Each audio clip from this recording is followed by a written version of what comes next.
Hello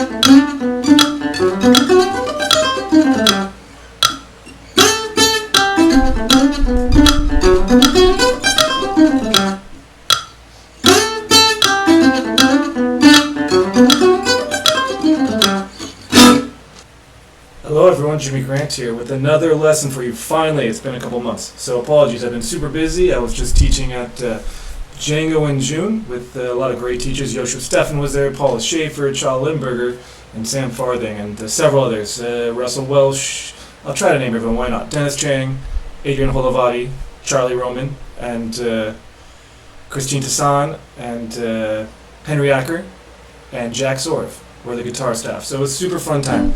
I'm super happy to have gone back and taught again this year.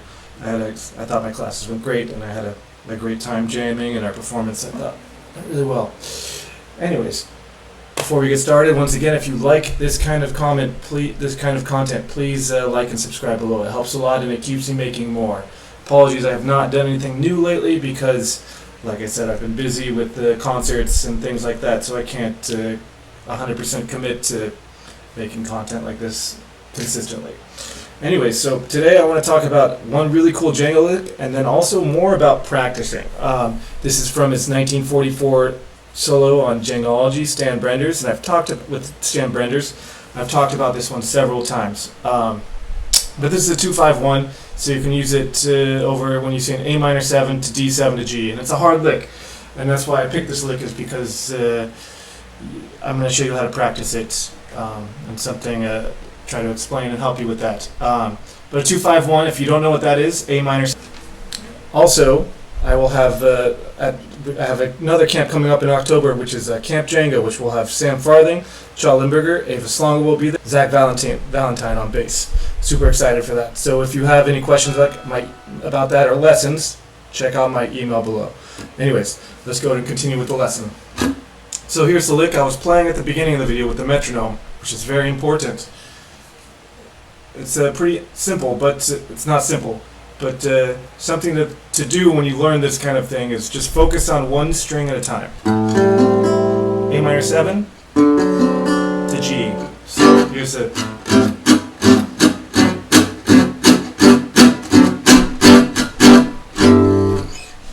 So here is the lick.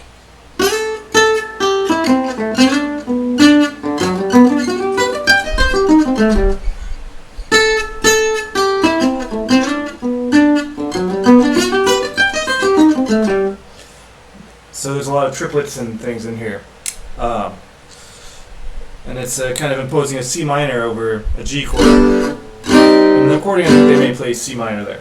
So something to be conscious of. But you can kind of do that whenever you see a 2-5-1. Here's super slow. So when you practice this kind of thing, let's work on just one string at a time. The brain typically remembers sections of notes. So I think it's 4 notes at a time. That's easier to remember. But let's focus on one string at a time. So we're 10th fret. So 10th fret, 8th fret on the B string, 9th fret on the G string, 10th fret on the D string, 7th fret on the D string. So this is first part.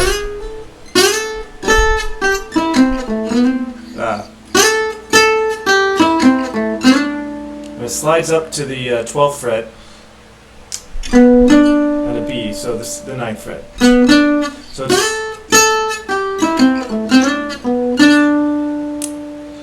that's just focus on one part at a time, and do it as slow as you have to play it in time. Make sure it's clean and not sloppy. So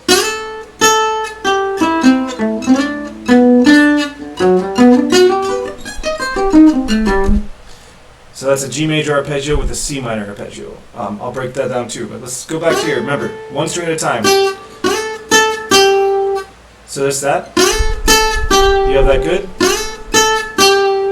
When you finish that, add the next note, which is your E or your 9th fret. Okay, now we have that good, the E in there.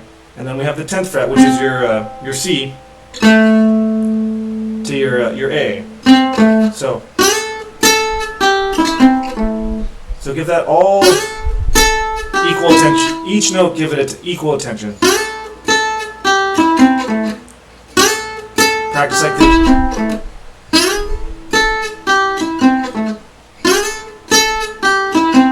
Until you have that down. Now let's add the next part, which is the D.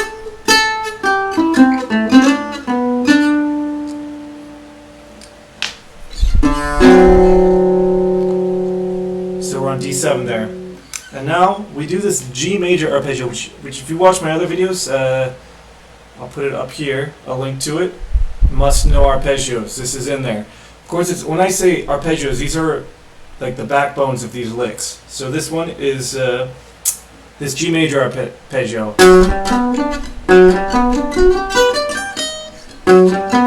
And so it's an arpeggio, so it's just these same 4 notes. So F sharp, 9th fret, 10th fret G, B, 9th fret on the D string, 12th fret on the D string, 11th fret, your F sharp on the your major 7 too, on the G string, 12th fret on the G string, which is your G. Now we're at B again, so we're the 3rd again, and that's the 12th fret of the B string, and then we're at D, so the 15th fret on the B string, and then the 15th fret on the high E string, and then we come back down to C minor arpeggio. So remember, when you learn this, you want to give each string its own, each note needs to get its own attention when you practice this. So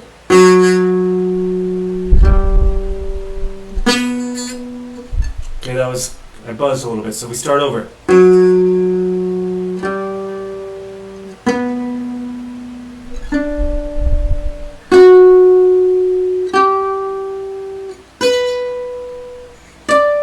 And I'm barring here on the 15th fret, and we come back down to C minor arpeggio.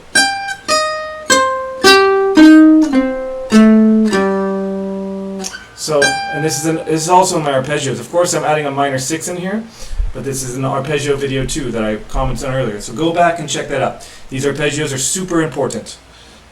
So we're coming off the 15th fret to your E flat, your 11th fret, so that's your minor 3rd of the C. And then you have your root, your C there on the 13th fret on the B string, 10th fret on the B string, so there's your A, your minor 6. And then you have your G, your 5th. Then E flat, your 3rd again. Then C, your root. And then you have A and G. So here's the whole thing.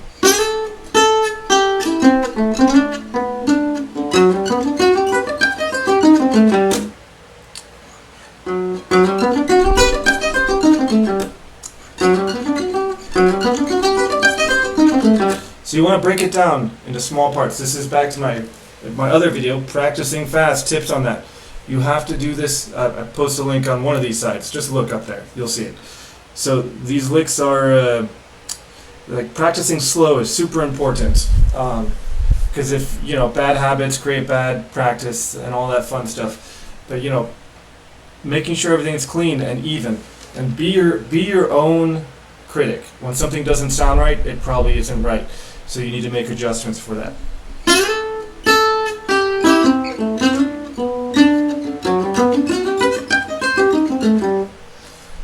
So practice slow. That's my biggest tip here about practicing. So slow, make sure the notes are even and clean, make sure they're in time. And then, you know, there's getting relatively close to the metronome and making sure it's right with the metronome.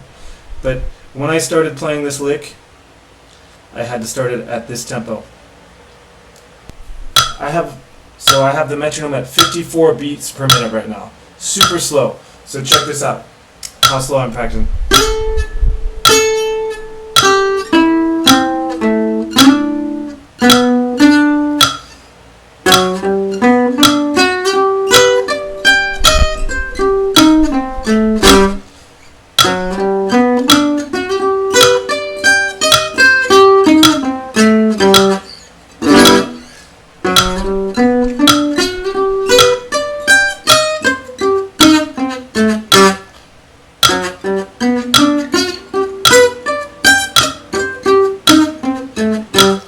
And then slowly work up to the right tempo.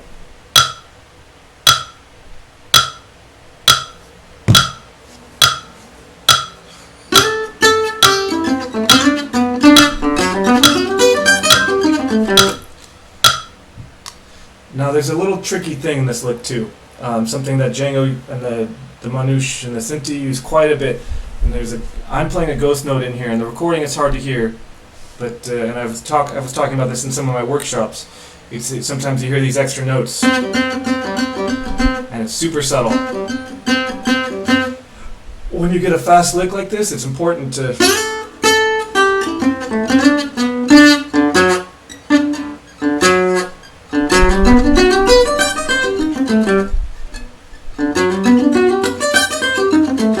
just for the sake of the right hand, because